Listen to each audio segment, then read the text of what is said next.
So good to see you all. Welcome to our first chat. I know we're like kind of far into the month of August to be doing our first chat, but you guys know I was in Costa Rica doing 360 abroad the last couple of weeks. So it was kind of difficult to be sure I would have a solid enough internet connection. So I wanted to wait until I was back. And that's why we're doing our 2 chats later this month than usual. So thank you guys for being patient. 360 abroad Costa Rica was insane. It was definitely the most powerful event we've ever had. Everything about it was next level from top to bottom, which really makes me excited because it means that this company is growing and this platform is growing and that we're on the right track, basically, right? And that really excites me. And I already have the dates for the next 360 abroad, which you guys know I always try to give you guys as early on, if not first, is going to be in the Dominican Republic from December 30th until January 8th. It's going to be a hybrid between me renting a specific property, and then the rest of the trip will be at the Dominican Treehouse Village, which is this incredible property with these tree houses like built right into the side of a cliff. So I'm really excited about it. And, you know, our new year is always about new power, which kind of feeds into everything I'm going to talk about today. Ooh, lots of people are still trickling in here. So I may just be letting people in and I won't dive in until I'm sure everybody's here. But yeah, so I'm really excited about that and really hope to see you guys on the next 360 abroad. I offer discounts if you're in the family and returning member discounts if you've already come to one. So would love to see you guys at the end of the year for what's about to unfold in the Dominican Republic. Also, your first tutorial, well, your only tutorial for this month is dropping tomorrow. It'll be the Running Up the Hill remix, the intermediate combo that I posted recently. So we shot that yesterday. That was wild. Danny and I struggled to film that tutorial for some reason, unlike we've ever struggled to film a tutorial before. So it's going to take me a second to edit it, but I have like high hopes it'll be out tomorrow. It may take me like the whole day to edit because I don't think we got through like 1 8 count without screwing it up. But you know, whatever. Sometimes the energy is wonky. And next week we'll do our second chat for the month. They're back to back this month again because we had to postpone and delay and not do as much, you know, what do you call it? Interfacing at the beginning of the month. Who says interfacing? Nobody. I should just stop. Okay, so this week, I really wanted to talk to you about your power. You guys know that this has been the theme of the month because we had the Lionsgate portal at the beginning of the month. That's why 360 abroad was on that date, began on that date. The Lionsgate portal, it has closed, but it was the alignment of Earth, Sirius, and the sun. It activated this lion's energy, right? And it's where you hear like you have a lion heart. It's about having this power, right? The energy of the lion, the leadership. And to me, that feeling governs the whole month, even though the portal has closed. You know, it's something, it activates something in you and then you kind of move in that energy. And I feel like you see it in people, like something about the summer, like brings them online. Like they're way more plugged in, tuned in than they are, you know, in other parts of the year where things are more dead and quiet. So yeah, I want to talk to you about your power. And I want to talk to you a little bit about this concept of having power and what does this mean? And so what does it mean, right? Where do we get power from? So the main thing to understand is that we don't create power, right? We're born with power. Power is this ability to let your life force energy, people call it all different things, right? You probably heard it called chi, certain cultures call it sakti, it can be called spirit, source, whatever you want to call it. It's this life force energy that moves through the body. And it moves in such a way that it moves from your crown down through the base chakras and back up, right? So it kind of flows from the heavens to the earth and from the earth to the heavens. And this is when we hear about having a blockage in the chakras, right? What that blockage causes is a depletion of your life force energy, right? Your life force energy is your power. You were born with it flowing. You were born with it perfect. It is always accessible to you. We do not create power. We only create blockages, unfortunately. So if you're feeling blocked, it's because we over time have introduced blockages to the system, right? Some of them, I really believe, I know that sometimes when we have these conversations where it's like, we made choices that created blockages, it sounds like blaming or like this is your fault or you fucked something up somehow. But realistically, for the vast majority of people, this has happened because this is what we were told or indoctrinated with or taught or what we saw modeled, or it's just the nature of a system that doesn't function, right? I think everything about the way that we live in society at this point is dysfunctional and is creating blockages in your chakra and your source energy and power, right? So it's not so much that we made choices and like because we had all this information and we just made shitty choices. It's more like we kind of got funneled into a way of living that was out of alignment with God's will from the beginning. And it caused all these blockages that have blocked our power. And over time, we've amplified those blockages and they've gotten bigger and bigger if they haven't been moved or worked through. So it's just, you know, keeping that in your mind. It's the understanding that we are not ever really creating power. We are always only blocking it. And that's really our only option, because your power, your connection to source, God, earth, all these things, it's innate. You didn't have to do anything to activate it or earn it. It was there with you when you came, and it'll be there with you when you go out. Yeah, it's still there. It's just stifled and blocked and guarded and protected. And it's not flowing in such a way that you can feel it and use it at all times. So that's really what I want to talk to you about. Like, first of all, what is a blockage? How did we create that? How did we maybe amplify the blockage? How can we move it? What does all this mean, right? So we hear about it all the time. When I do healings, one of the first things I explain to people is that I am going to check their aura for blockages in their chakra energy, like in their life force energy, which, you know, it tends to be that these chakra points, your throat, your third eye, your crown, your solar plexus, your root, your sacrum, all these areas, they tend to be where blockages like coagulate. So I almost picture these energy centers as like what you would think of as a drain, right? Somehow if something falls anywhere in the tub, it goes sucks to the nearest drain, right? So, and each of these drains obviously are connected to different issues. So your heart chakra, every time you've had your heart broken, something has coagulated in that drain and gotten caught there basically, right? So not much different than snaking a drain of things that get caught in it. That's what the healing energy does, right? It's going to remove these blockages. So how did we create blockages, right? What a blockage technically is at some point, either you were taught something, you saw something and you modeled your behavior after it, or you had an experience happen to you that you decided was unfavorable in some way. It activated a feeling that was uncomfortable, that you did not want to feel, or that you felt was inappropriate for you to feel, right? Maybe the people around you were like, don't cry, or like, don't get upset, right? And then you're like, oh shit, maybe I shouldn't get upset, right? And so we start basically taking things and like pushing them into little balls, right? And they get stuck, like they become like the thorn when you hear the thorn in your side, right? They become like a thorn, right? And the equivalent of this, we say it like it's a thorn because what happens when you touch a sore spot?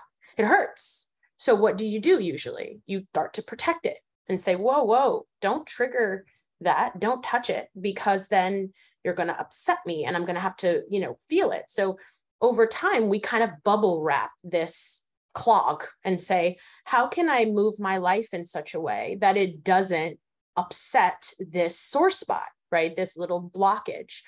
And as you can kind of hear, right, in me saying it, what happens then? Your life literally becomes a reflection of the thorn.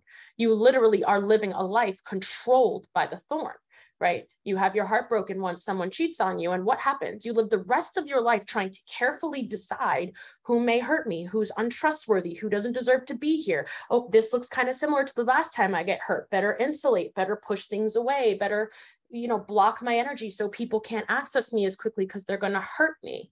Right. And so this fear of pain and this fear of feelings that we find or decide are unfavorable causes us to create further insulation on this trigger point, this thorn.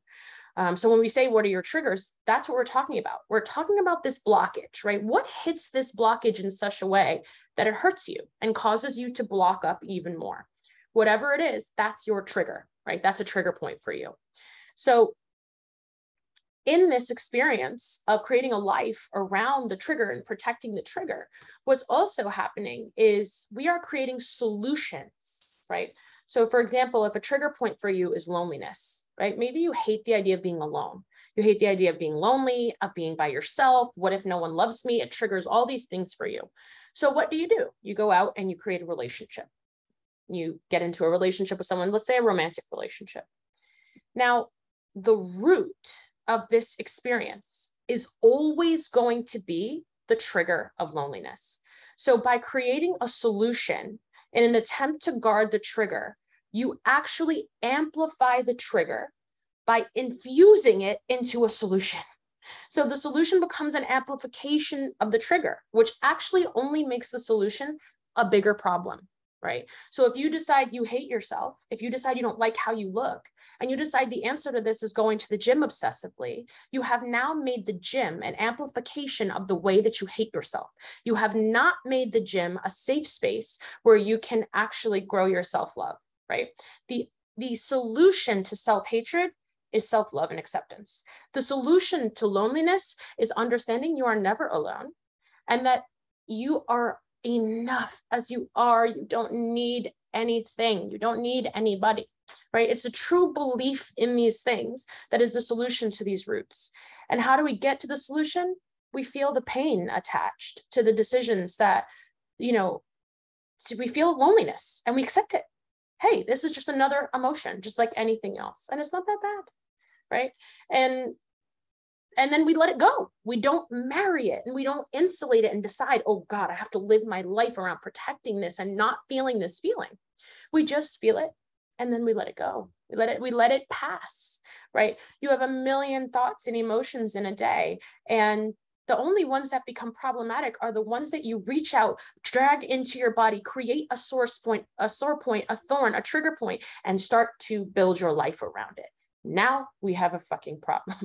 Yeah. This is how blockages become so big. This is why almost everybody I come into contact with has major blockages in their system, right? Because all of us have been hurt at some point. All of us have been, in a situation where we didn't feel great, and all different things cause this, right? You had issues with your family growing up that would have caused blockages in the root chakra. You had issues with your sexual experiences or with your self-understanding of your own sexuality. That's going to cause blockages in the sacral chakra. You don't understand your power. You don't use your creativity. That's going to cause blockages in the solar plexus. Every time you were hurt, lied to, broken up with, had a significant other or friend hurt your feelings, it caused blockages in the heart chakra, right? Unless you were able to say, hey, you know what, this hurts me, but that's okay. I'm not going to move forward in my life learning this lesson. And this is so interesting to me because I did this and I saw this happen with others when I was growing up. And I thought this was normal. When you get hurt, that teaches you a lesson. Don't trust people. Don't just be open-hearted. Don't just go out here and just give yourself to people, because look what's going to happen. You're going to be used. You're going to be hurt, right? If you just trust people, then they're going to betray you. So the lesson in the heartache is guard your heart. And that's what I thought. And that's what I did for such a long time. And in the doing of that, my heart energy just got smaller and smaller. It got harder to love everything and everybody, including myself.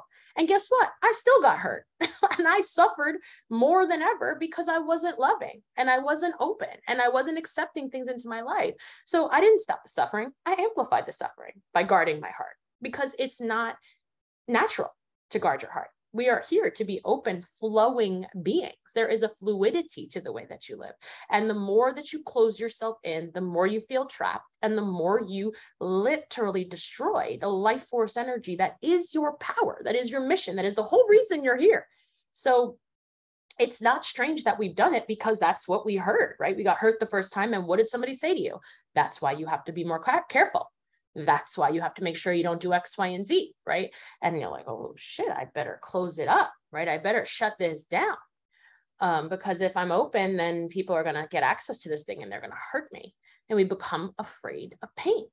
And this fear of pain dictates your life and it keeps you safe.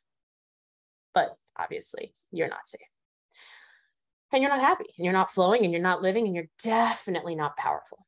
So the last 8 years since the last time. Honestly, it was the heartbreak. It was the breakup with Matt where I felt like I had a choice. I could embody this experience and I could let it trigger me into never trusting anybody again. Or I could let it do the opposite. I could let it break me open and make me the most loving being that I could possibly be. I love people the minute I see them now. I love you. That's it. You don't have to earn it. I just love you. If I feel your energy and we've connected, you have my love. It's there for you. It's open. That leaves me vulnerable. Great. It's a risk. You might hurt me. You might fuck me up, whatever. That risk is going to be there, whether I jump into the pool or whether I wade into the pool, right? At some point, if I want connection to anyone or anything, vulnerability is the risk that we put on the table. And pain is the possibility when you introduce vulnerability into an experience. But at this point, I'm resilient. I'm okay with pain. I don't mind the temporary feeling of pain. Actually, the temporary experience of pain allows me to keep my blockages open, right? Instead of every time I get a feeling that doesn't feel good come up, I can decide I'm going to take this in and make it, let me trust less or be less or do less or guard myself more. Or I can say, you know what? This is just a momentary experience and I'm going to let it go and continue on my path. And every time I do that, I don't only keep myself unblocked moving forward, but I release blockages that I might have created in the past, right? And every time I do that, my power gets bigger and bigger. And it's an amazing thing to watch, right? So becoming powerful becomes about keeping your channel clear and allowing your innate energy, your innate power to flow through your system, to move through your life with an open heart, with an open mind, with an open spirit, right? With an open soul, just to be open in your life and not be constantly guarding and shifting, right? You can literally see the difference in the even postures of those things. Guarding and shifting causes contraction and lean out. Opening and leaning in causes power. It shifts your posture. It changes everything about the way that you move, right? You stop living feeling like you could be victimized by anything at any point, and you start moving as though you are a creator in this experience and your energy counts for something and it matters. And that is the beginning of understanding confidence and power.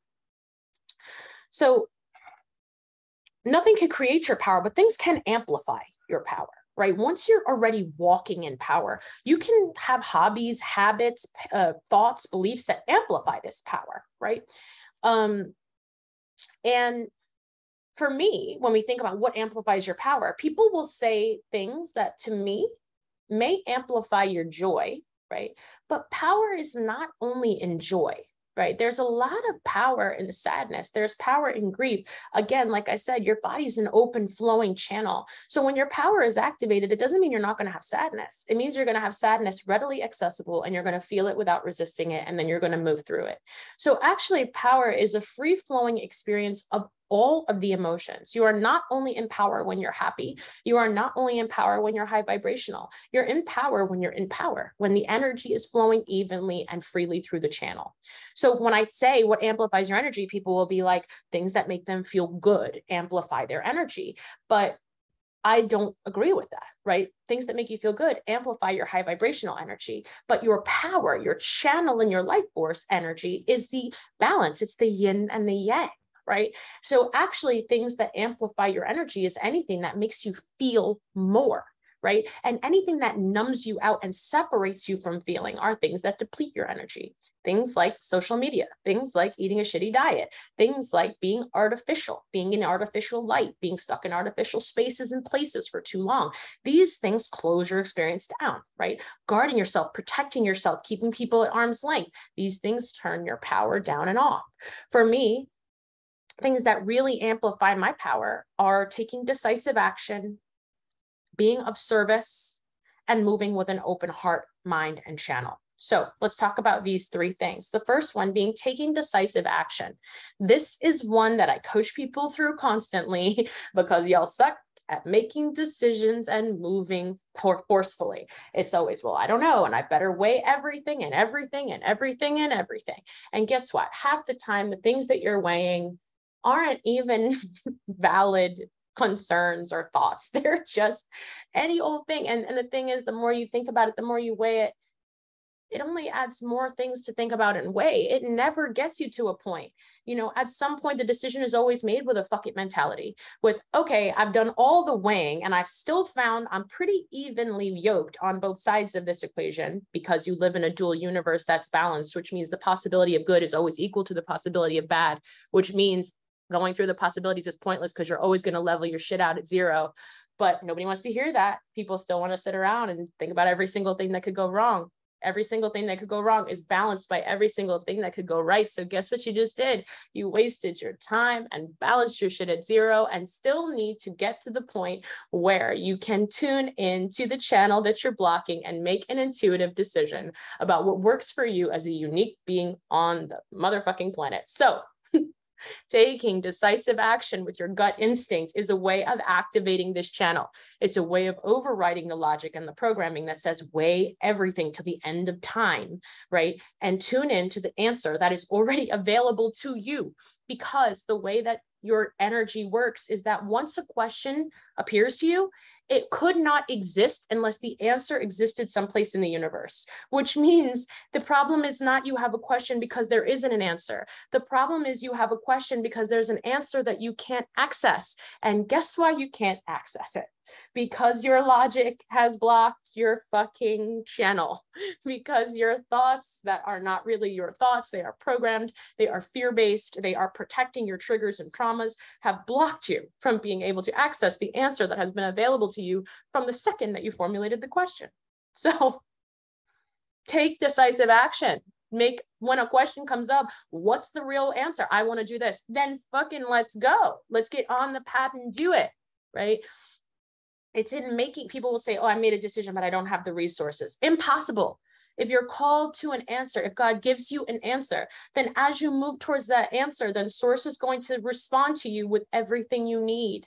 But Source is not going to give you shit while you're weighing stuff out, because Source is going, we're going this way. Okay, get those resources ready. We're going this way. Get this resource ready. What are we supposed to do? Right? It's like if your friend is like going back and forth between restaurants. Should we go fancy or casual? You're in your closet like, bitch, is it a flannel or is it a nightgown or an evening gown? I don't know what to put on. You got to make a decision so I can make a decision and work with you, you know? And so basically that's what's happening all the time. Your lack of decisive action is creating a blockage in the resources that Source will provide for you once you make a damn decision. You know what I'm saying? So decisive action creates a good, flowing, trusting relationship between yourself and Source. If you believe that you are aligned with the light, then you must believe that all the that are given to you by the light. And the light is not an abandoner. The light is not someone that just drops you and says, here's an idea, but you'll never actually be able to accomplish it because you don't have the resources available. So sit with that. No, that's not what's happening. You know, Source isn't just throwing shit out there so you suffer. Source is giving you information that's yours to move, to pursue. So then do it. You know, once you make the decisive action, once you drop into flow, you will get the momentum, you will get the push. But without trusting that experience, you won't have it, because trust and an open heart is the key to connecting with Source consciousness, with God, with whatever you want to call it. So you see, you've got yourself into a catch-22. This experience of blocking the heart has depleted your ability to trust, which has depleted your ability to move with Source, with God. And therefore, you are not seeing evidence of God in your life because you are blocking it with blockages that you are creating. So becoming a more trusting individual of yourself, of the people around you, of the universe, of God, is the way to unblock the channel and tune into the answers that are seeking you. The answers are seeking you. Everything you're seeking is seeking you, right? So take decisive action, make a damn decision and go, right? I have made decisions that were wrong. I've dated the wrong person. I've gotten into a job that I didn't love. I lived in a place I didn't love. But guess what decisive action did for me? It brought me to the correct answer so much faster, you know? And people say that all the time, you know, you'll meet someone and you'll jump into a relationship. Well, what's this other option? I'll wade in the water. I'll waste 2 years inching towards somebody, guarding my heart. And then I'll get there and finally open it up to find out, this sucks. I don't like this. Now, 2 years have gone by with me tiptoeing and guarding and not being sure of myself, and therefore not being sure of another, and not loving another, therefore not receiving love. What a fucking waste of time. I'm going to go in, I'm going to be broken wide open. And if in an instant, I'm going to know. If it takes 2 weeks, then it takes 2 weeks. Great. We tried. I showed up. It didn't work out. Moving on. I got clearer in what I need, what I want, what it means to me, why I'm being called in the way I'm being called, and I can move forward with better information. It doesn't kill me. It hurts a little bit. That's it. It's a pinprick. You know, it's nothing. It's a drop in the bucket of your life. And you can make it so much heavier than that by trying to avoid it, by fearing it. You know, you're not getting anything. You're not winning by protecting. You're not winning by being indecisive. You're actually just prolonging your suffering, right? People say, oh, when you just go into something completely open and trusting, aren't you opening yourself up to being hurt? No, I'm just speeding the process along. By keeping yourself guarded, you're not stopping yourself from being hurt. You're prolonging the hurt. You're making it hurt the whole way in. And guess what? After 2 years of this shit, it's going to hurt that much more. It hurts less after 3 weeks or a month or 2 months. It's less painful because it's less dragged out. It's less time lost. It's less life lived out of sync with the truth of myself, right? That's also what it comes down to. We feel okay when we're living in alignment. All the other shit's going to come and go. Friends, boyfriends, all this stuff is going to come and go.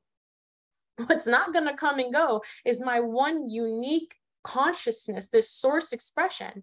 You know, that's it. That's the only true north that I have. And honestly, the real suffering comes from living out of alignment with that true north.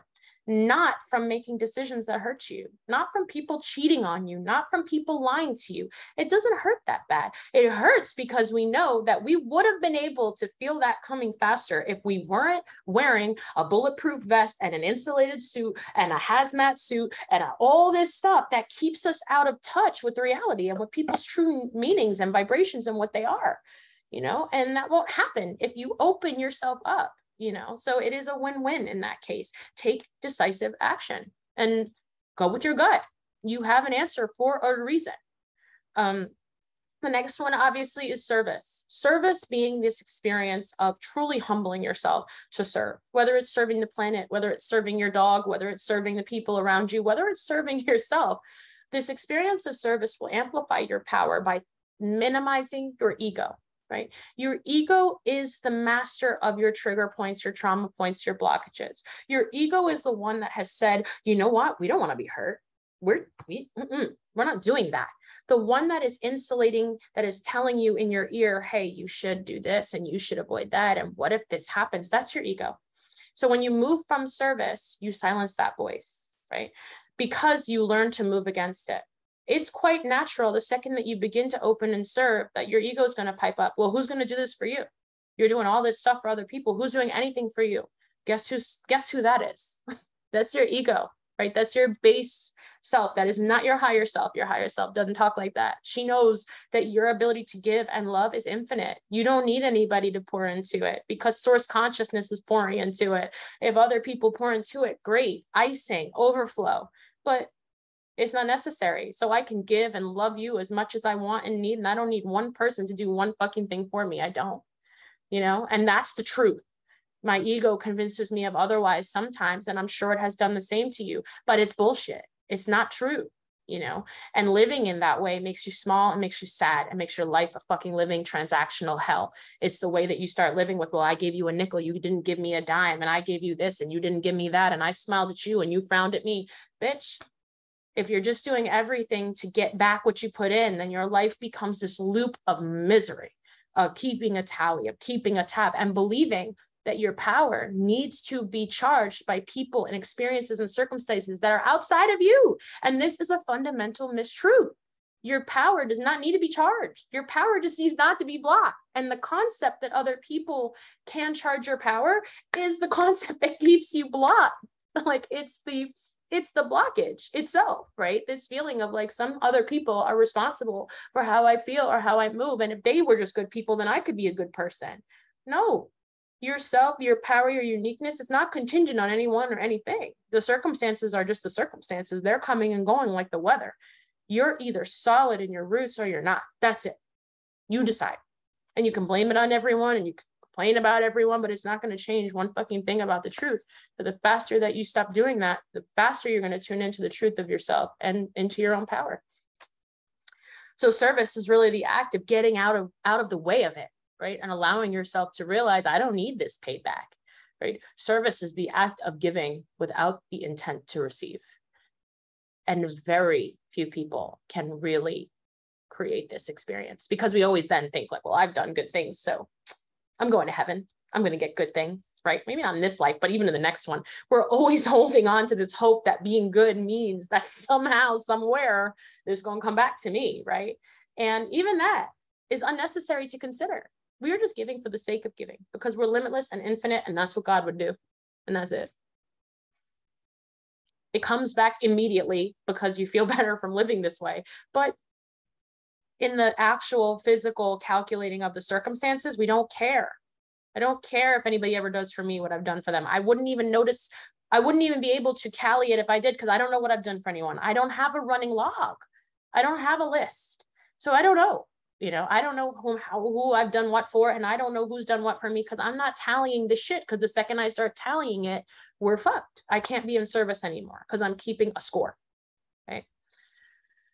So the last part of this, again, and it's something like kind of what I've talked to a little bit about in taking decisive action, is moving with an open heart, mind, and channel. And when I say I'm a channel, all that this means is that I've done the work to unblock my chakras and unblock my life force channel so that it can flow freely and openly.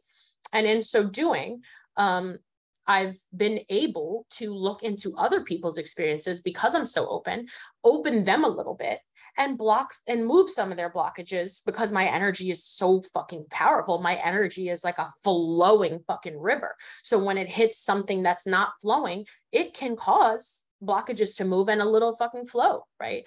It can't do everything for you, but it can start to move some blockages and move that power through you. We're all connected, right? So you can even picture a stream, like a trickling stream. You let go of a dam, and what happens? That water pushes everything forward. I'm what happens when the dam is released, right? Any open channel, anybody in your life that is using this life force energy like that is going to be a healer in that way. I'll move some of your blockages and connect you back to the truth of yourself. Now you have the rest of the work is on you. I'm the outlet. You can plug into it and get power. But what you do with that power, that's your choice. Yeah. It's the same amount of energy to dig a hole as it is to climb out of one. So a lot of people come into contact with energy like mine, and then they just start feeling bad, and they just want to feel like shit, and they want to mope. But guess what? That's not my issue. I'm the power, and I'm not changing it.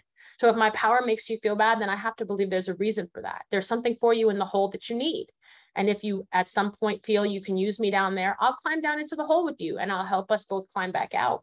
But I'm not going in that hole to die with you. I'll go in that hole and experience the temporary emotions of the hole, but then we're coming out. That's the agreement that I'm making with anyone that I'm serving. And that's it. That's not optional for me, because I don't believe in life in the hole, So you have to understand that some people resist embracing their power because they're afraid of the effect it's going to have on anybody else. And guess what? It's going to fucking hurt. When you open up the life path, you open up the life force, you're holding up a big mirror. And a lot of people are not going to be able to handle it. They are going to freak the fuck out, depending on the size of their blockages, the amount of time they've been living disconnected, and their belief, right? What if they really believe that the way that they're living is the only way to live? And they've lived that way for 10, 20, 30, 40, 50, 60 years. The size of the mirror that they have to face when they find out that's wrong is often so powerful and blinding that it's not acceptable, right? That does not mean we should not continue to live in power. It does not mean that we are responsible for that experience. You must live in the truth of you. Whoever needs you is going to find you for whatever reason they need you. And some people are going to be changed and shifted in a way that there's no words for it, from just coming into contact with this light force, because they are going to be seeking it for themselves, and they're going to open it themselves. And this amplification is going to travel on all the ways. And some people are going to be making the choice to dig the hole once they get a look at the mirror. And again, we can't control the decision people make once we give them the gift. They do what they will. We still have to keep doing it. We still have to keep opening, and we have to accept it. When I think about it in terms of me moving into a romantic relationship, for example, When I move into a romantic relationship in full vulnerability and full power, people say all the time, like, how are you just opening up to somebody so quickly? What other choice is there? If this fucking person can't take the depth of my energy, this person is going down. So if they're going down, I'd much rather they go down today and I find that out now than they go down 3 years from now. And then I've wasted 3 years and they've gotten into a deeper hole and now I've depleted myself. It's not happening.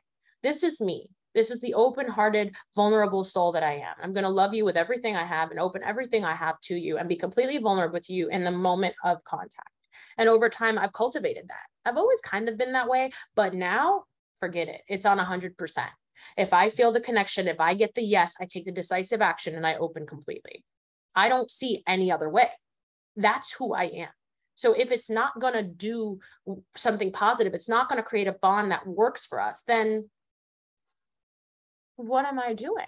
You know what I mean? I am the deep waters. I don't have time for you to wade in from the shallow end and get there whenever you feel that it's comfortable for you so I can be the fullest expression of me. I'm the deep water all the time. If you're in the shallow end, you're not going to find me there because I'm not that person. I'm not in that experience. So you're diving in, or you can sit on the ledge and watch. We can be friends. We can do all these things. But there's one option in my experience. I'm living fully and completely open. You're in or you're out. You know, and there's nothing negative about that. It shows me who is in alignment with me. You know, a lot of people who are not in alignment with this type of love and experience are not in this type of alignment because their blockages and their inability to love themselves is so deep that they can't accept love from another, not pure love, not true love, not unconditional, non-transactional love. They literally can't receive it. And if that is the case, if you come into contact with beings like that, it's important that you give them as much love as possible, but that you don't direct all your focus at them, because it is not going to serve either of you. It is going to cause you to feel drained because you're putting all your energy into a clogged drain, right? And it's going to cause them to feel pressure and resistance and holy shit, right? You'll know right away if someone leans into your power or leans away from it. And the people that lean away from it, we have a feeling like, oh, we should chase them. We should force them to shift how we need them to shift. We should show them, we should overlove them so that they do what they need to do. It doesn't work like that. You know, relationships are a collaboration. They require 50-50 lean in. You cannot get 100 lean in or 90 lean in and 10 lean in. It doesn't work that way. Right? It's a 50-50. So lean in with your 50%. And if someone's not leaning in with their 50%, that's it. That's your answer. There's no alignment here for us to make this into something deeper than it is in this moment. It's a passing experience. It's a lesson.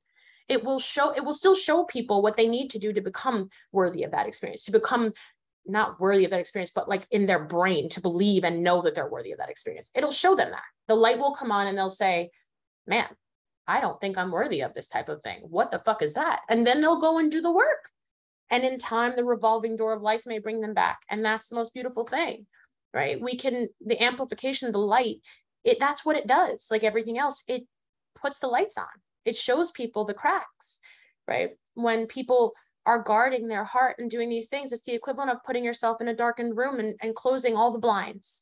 It's easy to say, oh, we're fine. Yeah, we're fine because we can't see shit in here. We can't tell the ceiling's leaking and the windows are broken and, you know, everything around us is falling apart because it's pitch black in here. So we can delude ourselves into thinking anything we want. The light is where we can't. We have to face the truth of the cracks in the foundation and the cracks in the human. And that's what your light is going to do. It's going to bring people to the truth of the experience that they're in. And they're going to say, holy shit. Some of them are going to be like, all right, let's get to work. I'm ready. And those people will lean in.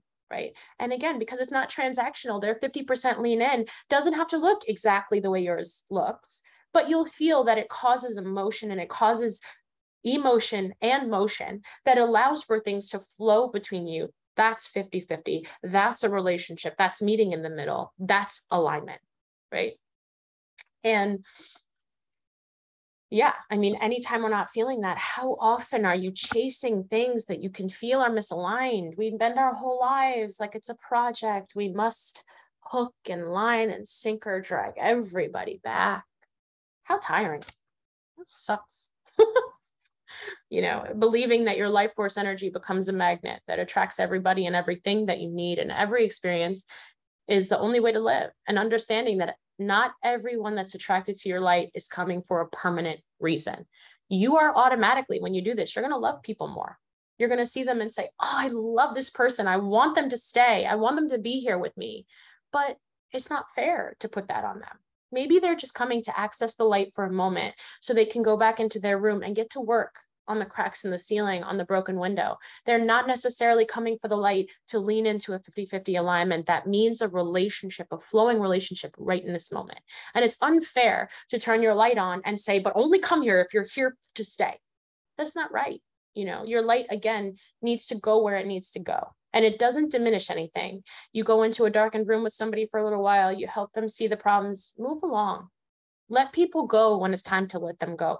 Don't hold everybody to this feeling of like, well, you're here and now you're strangled. Because in this experience of binding people to you and making your experience cost them something, you also are binding yourself and releasing and reducing your own ability to be free, right? We don't become more free by containing another. We become less free and we create less freedom in the system, right? So it's understanding that love of yourself and of others has to be free.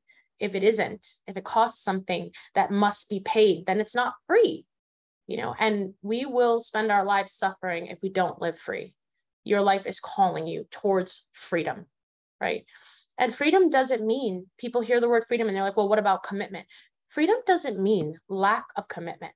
Freedom doesn't mean that you don't have loyalty, right? These things are not mutually exclusive. And it is a myth that they are, right? We can be loyal and we can be committed to a cause or to a person or to the planet. And we can do so in a way that is open and free and flowing and that is not constricting their life force energy or ours. And the fact that we question if that's true is the greatest myth and the greatest tragedy of all time. And it's why I deeply believe that relationships across the board are suffering. It's why people cannot make a marriage work. It's why people cannot keep friendships through the course of their life. It's because we have fundamentally misunderstood this. We have believed that when someone, we literally call it a ball and chain. Your wife or your husband becomes your ball and chain, becomes the thing that constricts you, that makes you the least free. The fuck? And then people are like, when are you getting married? I'm getting married when I find a man that is free. I'm not looking for a chain or a ball or a tether or handcuffs. I'm not looking for any of those things. I'll go to jail if I'm looking for that. And while I'm in jail, I don't have to pay taxes. I don't have to work. I get my bed. I get my meals cooked. That sounds better for me because my ball and chain husband that I picked that's trapping me, I got to cook for his ass. At least in prison, they'll provide me the food. I'm going to jail before I'm going to a marriage that sounds shit like that. And whatever, you may not like it, but that's the vibes in this department. You know what I'm saying? So at the end of the day, you know, automatically you come into contact with something and you felt really open and it made you do this. That is something that's hitting your trigger. That is something you need to deal with. That is someone that's got you like this, right? And remembering that no one can have you like this unless you have you like this. Yeah. You start it, other people amplify the energy. This amplification of energy is meant to be a gift for you. People triggering you is a gift for you. Instead of taking when people hit those triggers saying, oh, see, this is proof that I need more insulation. It should be teaching you this insulation isn't doing shit. And keeping this insulation is causing me so much energy and making me tired and doing fucking nothing. And so why don't I just take the insulation off? Isn't it just better at this point to feel the pain of pulling the thorn out once rather than to feel the pain of the thorn being touched throughout the course of my fucking life?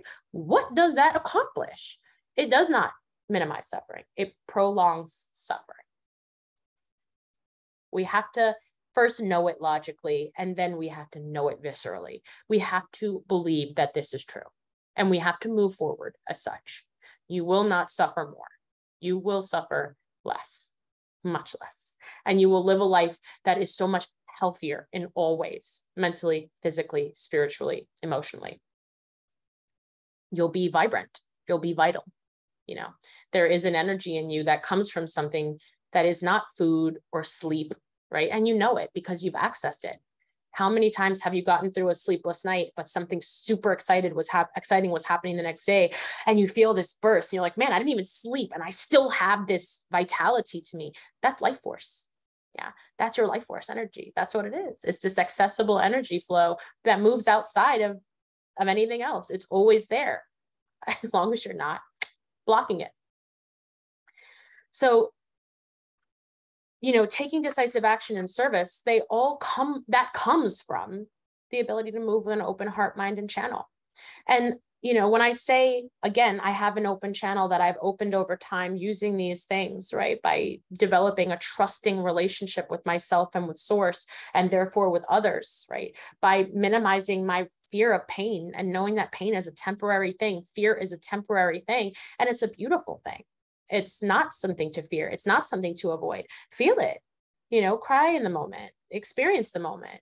Just the way you wouldn't resist laughing. Actually, mad people out there resist laughing. I can't tell you how many times I see people literally like about to laugh and then holding it back. And I'm like, why would you not laugh? But it's, again, how you do one thing becomes how you do everything. So once you start tailoring and compartmentalize it and guarding your life, it becomes that, a smaller, more numbed out version of yourself. And people start living like corpses. They stop living out of alignment. They stop living in touch. And it's just like, what's the point then? Every day is the same, So when I say I'm a channel and when I became a healer, what also that meant was throughout every day, I'm conscious of the ways that new blockages or new triggers can be created every day of your life, right? What you're eating, what you're hearing, who you're coming in contact with, what you're reading, what you're spending your time doing can introduce new blockages to the system. And so it's not only a commitment to moving the old ones, but a commitment to recognizing the new ones and moving them as quickly as possible. It's a daily commitment for me to checking in with myself and saying, this experience made me hateful, made me petty, made me jealous. This experience made me happy, made me joyful, made me light. And figuring out what's happening in the system and moving energy as I need to every single day. This is not something you can do once a month, once a year. It's every day. Yeah. And it's like, you think about brushing your teeth every day. Why not clean your energy every day? Right? It's the same kind of concept. So that's my commitment. That's how I remain an open channel. If I just let shit coagulate, then in a couple of years, I'll be a reflection. I'll be a shadow of myself today. I won't be this person. I won't be in this vibrancy. So, it's daily work. And for me, there's a few ways that I do it. One of the ways is stillness, meditation, unplugging, and rest, right? We are a planet, a culture that is resistant to rest. Again, dysfunctional. Another way is sunshine in nature, getting outside, feeling sun. We've villainized the sun. The sun is bad. The sun is this. The sun has everything you need. It's all the light code. The sun is light. It's your light codes. They're in the sun. If you're not in the sun, then natural things require natural things. So get in the sun, I also feel my feelings. If I'm happy, I'm happy. If I'm sad, I'm sad. If you don't like it, look within yourself and ask yourself why my sadness bothers you. I'm not going to stop being sad. I'm sad in this moment. I'm going to cry, and that's that. Deal with it. Feeling my feelings every day allows them to not become trigger points. Right? Allows me to not stuff them down and judge them and say, this is not appropriate. I'm gonna feel it right now. Makes you uncomfortable. That's a you problem. That's part of your journey. So here's the mirror. Deal with it. I take risks. That's a big part of it. Taking the risks to listen to the inner GPS and do what it tells me to do. Even when at times I'm like, you want me to do what? I got to do it. I'm called. I have to do it. I got to answer the call. I have to keep this relationship with myself, with spirit, positive and open and trusting, right? Then just being open, loving, kind, all in. I'm all in. If I'm doing it all in. I'm not gonna softly wade into the water. This thing for me, people say, how do you just go all in right away? How do you not? Are you not aware that you're living on a time clock? A clock is ticking against your life. And we don't know when the time is up. So you think I'm crazy to be all in. I think you're crazy not to. What time do you have time to sit, to wait? How do you know? I'll do it next week. Are you sure you'll be alive next week? The answer is no. You're not sure. You don't know. That's crazy to me. Go now. Why next week? For what? Now. If you feel aligned with something, not moving in the now or acting like you have time that you don't have, that's bold. That's bold to me. So I don't understand that. I don't understand that way of life, prolonging everything and postponing everything. For when? You know, time that's not promised to you. That's bold. Like, you have a limited amount of time on this earth. This is a limited time experience. And it's funny because somebody will put out a limited product at Sephora and everyone will run. I got to get Kylie's lip kit. It's only available till April. Bitch, like, so you do understand a limited time. You just are crazy, clearly. You know, you think it's way more important to get these things that might only be available for a short time. What about your life? It's only available for a short time. Even if you get the breadth of it, even if you live to over 100 years, not that much time. What are you doing? You know, like, that's my mentality towards it. And I think to live any other way is only because you're so scared of this concept of death that you can't live like you're dying every day, or like you might die any day, because that concept is, oh, death, scary. Fuck that. Death is not scary. Death is a transition, and death is coming. So make your peace with it. She's coming, and she's going to take you back the same way she brought you in. That's it. We're all going to die. We're all going to lose something, somebody. We're going to lose things. That's it. That's the nature of the game. We have to accept it, and we have to move with it, not against it. Death is the gift that makes your life happening now matter. Death is the gift that means you don't have all the time in the world. So you have to live right now. You have to go in and open this channel right now.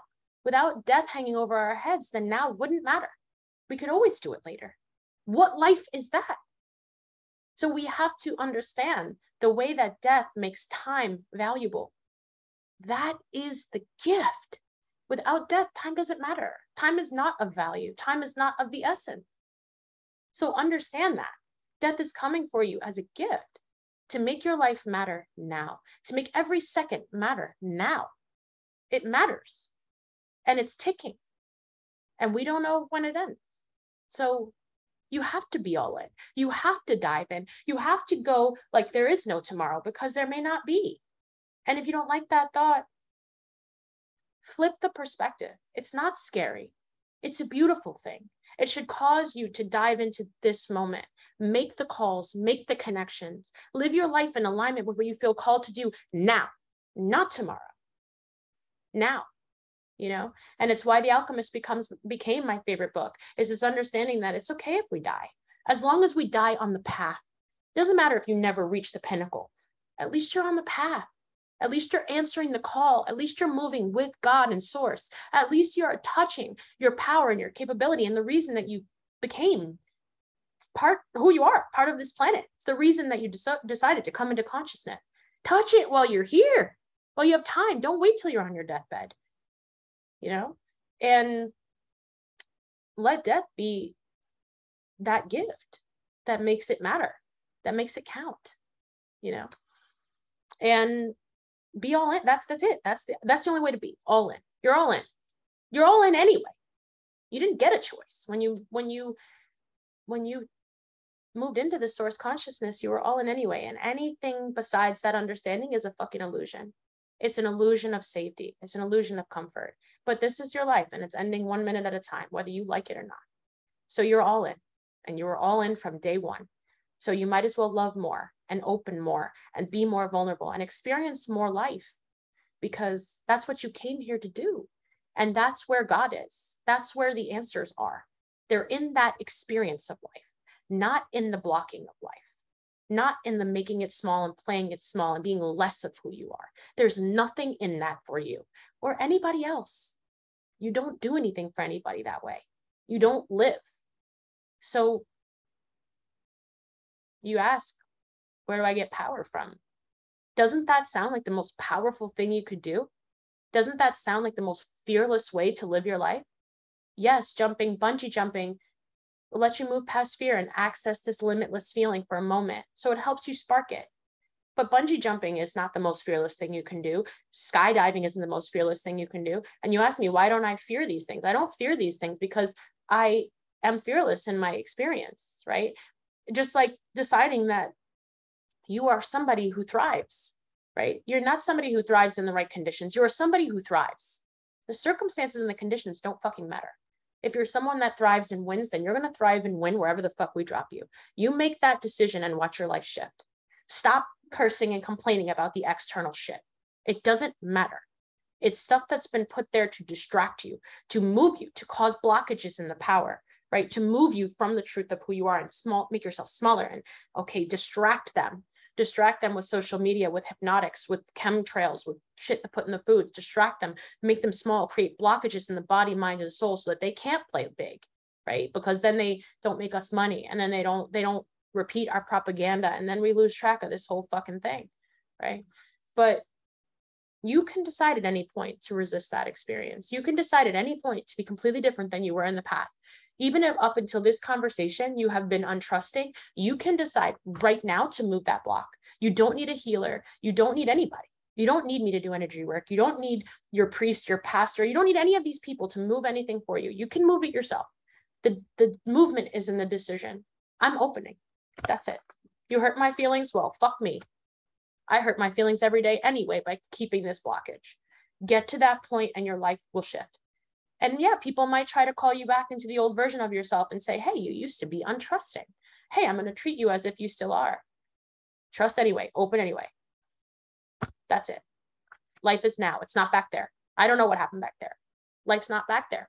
Life's not even up there. Life is right now in this moment. Every decision that you make, every movement that you make is the thing that matters now. So you're making choices all the time. You're making choices to guard all the time. You're making choices to not be open all the time. Make different ones. Make the opposite ones. That's it. It is difficult. It is scary, but so is such is life, right? Life is a difficult, scary thing. We were dropped here on a spinning fucking rock, hurtling through space.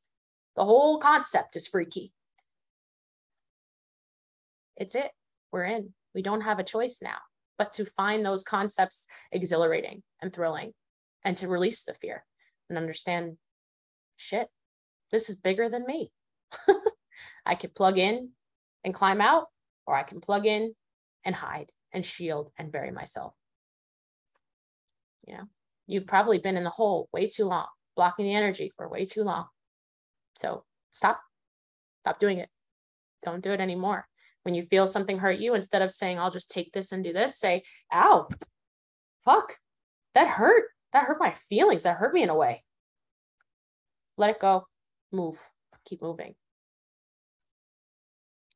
The last way that I do this also every day is I detox, I fast, and I live a balanced life. And I think that these are keys, right? When people hear the word detox, they think about a green juice. If I need to detox my physical body, a green juice might work. But there's all ways of detoxing. Detoxing is basically understanding that as you clear triggers, the trauma and the negative energy, the fear associated with that trigger is going to come out into the body, right? So if you picture a physical bundle of negativity in the heart chakra, for example, and it's insulated, right? Think of it like your Christmas ornaments when they come out once a year, right? They're bubble wrapped in there, right? So it's inside the body, and we're going to access it now. We're going to open it. We're going to take the bubble wrap off. So this experience that you've insulated is going to be raw, and it's going to be infused with all the emotions and the feelings and the heavy density that it had before you started bubble wrapping it. And you've got wrapping paper all over the fucking place, right? Think about the house after Christmas. Shit's every fucking place because we've opened everything up.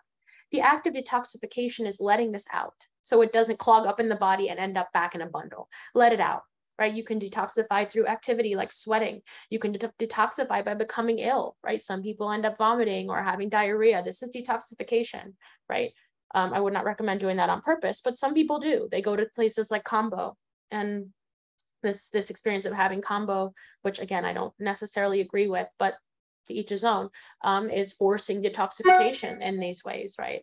But other ways you can detoxify is by realizing, you know what?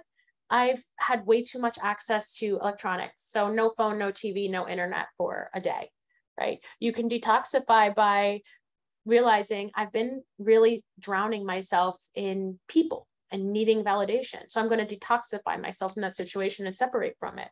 But it's some act of letting it out. Honestly, I think detoxing is also screaming. You know, it's any way you're releasing this stuck energy, getting this bubble wrap, getting this thorn out of the body, right? So some action usually is necessary. It's something, right? It could be, you know, deep state meditation can be detoxifying, you know, and sometimes it's all the things, drinking more water, you know, it's understanding that everything is connected. There is no mind body connection. There is a mind and a body, and they are one thing. I love people say my mind body connection. There is no mind body connection. It's all the same thing. If the mind is toxic, the body is toxic. If the body is toxic, the mind is toxic. There is no one and not the other. If you have toxic thoughts in your mind, it's suffering. Your body is suffering somewhere, right? In your gut. Maybe it's somewhere you can ignore it, but every physical symptom that you have in your body is a reflection of your state of mind and vice versa. So let's deal with that. Let's get this shit out of the body, right? Yeah, and you can see healers and you can see specialists, right? If you find a good one that can help you move it, that's a nice little shot to the heart. But however you feel called to detox is how you feel called to detox. You know, for me, sometimes fasting is the thing. Actually, today you might notice I'm very clear. I'm speaking very clear. My channel is very clear. I wrote a couple things down, but I didn't know what was going to come out of my mouth when I started speaking, but I can feel that I'm speaking something very clearly. I'll probably go back and watch this and be like, what the fuck did I say? Right. And this clarity and this vibrancy is because yesterday I ate a little too fast, and it caused like a feeling in me right away that was like, girl. And I was like, okay, heard. So this morning I woke up and I had no ideas about what really to say for the chat. It's never a conscious thing. And I drank a green juice and I went to the gym. And both of those things cleared out my physical body of the blockage I put in yesterday. I put the blockage in myself. I know I did it. I saw myself do it. And I cleared the blockage. That's it. The channel's open again. Easy. Now I don't have to have fears about food, and I'm not ever going to eat, you know, I had a vegan cheeseburger. I'm never going to eat that way again. I'm only going to eat green juice. The fuck no, I'm not. If I create a blockage by acting stupid, I'm block it. It's simple. I put it in, I can take it out. And that's how it came into balance for me today, right? But you know, sometimes it's an emotional one, and I've got to move through that. I've got to cry. I've got to break something. I've got to punch my pillow. I've got to scream. I've got to laugh, right? Whatever it is, I'll do that too. That's detoxification. It's the removal of the toxin. That's detoxing. So today fasting and you know, moving worked, but balance is really where it's key, right? It's balance. I don't fast every day. I don't drink green juice only every day. I drink and eat everything. It's just in its balance. That's it. Causes me to be able to move freely. I don't say, man, I really feel called to do X, Y, and Z, but I can't. I don't do those things. The fuck, I'm gonna do what I'm called to do. I'm not the boss of this whole system. And again, I trust that the callings come from source, come from God. So if he tells me to do something, or she tells me to do something, whatever her being, whatever this being is, then I'm gonna do it. Like, I'm not gonna have an argument and be like, I don't eat broccoli. The fuck I don't. If you put broccoli on my plate, if that's you tell me that's what I need, then I'm gonna eat it. Like, what? Like, I don't know. I think it's strange. Anyway, I hope that this was clear to you. I don't even think I was breathing, actually. I think I just, like, my human wasn't breathing. I was just doing something from another place. So I hope that this chat was valuable to you. I hope that it resonated with you, because it resonated through me. I don't even know. Like, so I feel like I got like a fucking shot to the heart of energy over here. That being said, does anybody have any questions about anything I said? Anything that you're like, girl, what? Or I have this specific issue, how do I move it? Anything like that. You can drop it in the chat, or you can unmute yourself. Don't be shy. Hi, Katie. Yeah, what's up? Hi. So this one definitely resonated a lot with me. I know, like, at the minute I'm doing like an Irish course, and about a year ago when I was doing it, this task made me like super anxious. And like since then I found myself very like this and kind of like trying to protect myself, which involved me like being really negative towards it. So like especially over the past few months I've been thinking about it a lot, making sure that I switched my thought pattern around a lot and chose to speak in love instead of fear. So now I'm here, but like in person, and I've been still working on that. But even like today, I noticed like I could feel like a little bit of like anxiety like coming up when during this like a task coming on like this. And I suppose the one thing that I'd be like worried about that coming up would be that I feel like I don't feel myself when that comes up. It kind of takes away my power, and that it stops me from like being like open to others and like getting to know others and like my full energy with others. So I'm not gonna lie, when it did come up, I was like, oh my God, what do I do? And then I was like, oh, Dana said in this last slide to just let it be, and so what if it happens? So I did let it, I was still feeling like really anxious, but I felt that definitely made me feel a lot better. So but like even like I was saying, like with power, I noticed that even though I chose that action to be like neutral, that like I would be like looking down and like kind of like this and like don't pick me kind of way, which kind of I felt like decreased my power in some way. So I was kind of wondering about that. And also like I know like right now, I think the clear answer to that is that basically what you're moving from, and this is a natural progression, so you have to have some patience. What you're explaining is the movement from decreased power, right? The feeling of don't look at me, don't touch me, I'm not worthy, to neutrality, which is like I still don't feel good, but I'm not actively cowering, right? The final shift is the shift into power, which is understanding. What you're saying now is when I'm anxious and when I don't feel perfect in a moment, that's not me and my power. My experience is, yes, it is, right? You being able to be honestly, I'm not super comfortable right now, and that's okay. That is your power, right? Your power is not always feeling good and I got it and I don't give a shit, right? That's one aspect of your power. But the other aspect is, man, I'm really uncomfortable and I'm going anyway. And a really good one to look at is kind of the video I just posted of Amina on the edge of the cliff waiting to do her bungee. Honestly, I think that's a real depiction of somebody in power. She honestly expressed her emotions. She expressed her fear. She asked for help. To me, she looks more powerful in those moments than I've ever seen anybody look. I think that's why it's so honest and it's so like moving, because you don't see her as some weakling, and I think my instinct, I didn't know what was going to happen. Again, we weren't filming that.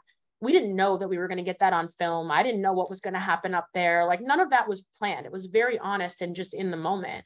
And my honest experience going up to her was, if I thought she was powerless and like sniveling, I probably would have pushed her off the ledge and been like, this kid's not going to jump. But I didn't see her fear or her apology or I didn't see the experience she was having as a lack of power. It seemed like the opposite, that she would stand on the ledge and be in fear and express that. Felt so powerful to me. Like it felt like I could go to her and say, girl, you are there. You have it. You can do it.